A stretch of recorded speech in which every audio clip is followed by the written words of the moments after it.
you guys doing today?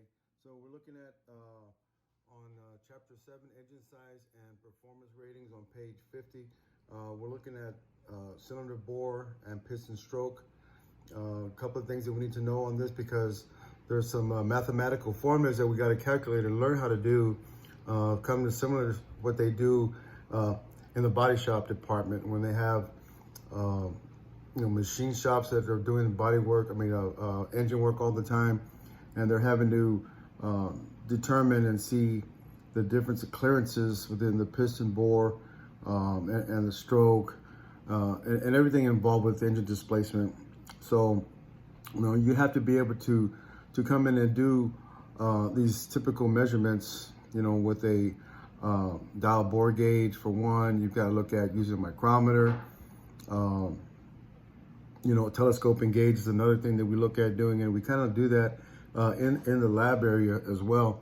So I'll probably get a demonstration on that sometime tomorrow, and I'll post that up for a few days to kind of show you how to do the piston displacement based on what we're going to have today on today's lesson.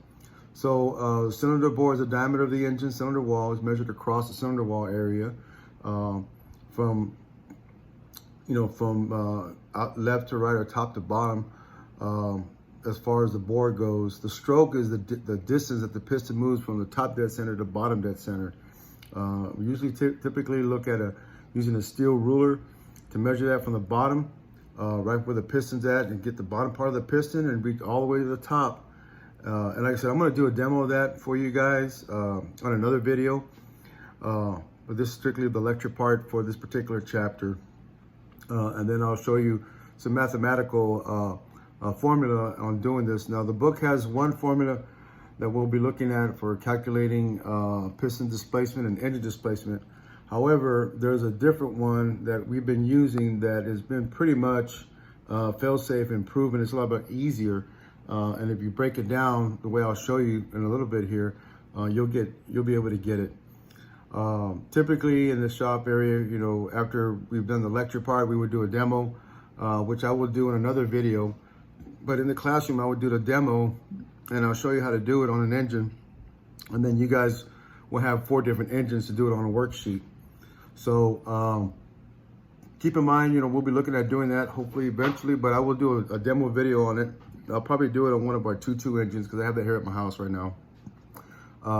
So anyway, the piston displacement, of course, is the volume of the piston from bottom dead center to top dead center, okay? And when we get to that one, we've got piston displacement. We're going to be able to get that information on that one, and then what we have to do is multiply it by the number of cylinders, where it's a 4, 6, 8, so forth and so on, and that'll give us our engine displacement, okay? Engine displacement is the size, of course, where the piston displacement times the number of cylinders within that engine. So once we calculate that piston displacement, whatever that number is in cubic inches, we're going to take that number and multiply it times the number of cylinders that we have, and that will give us our engine displacement. So typically what we do, I'm going to go ahead and reverse this guy here and see if I can get you to show you the other version of this.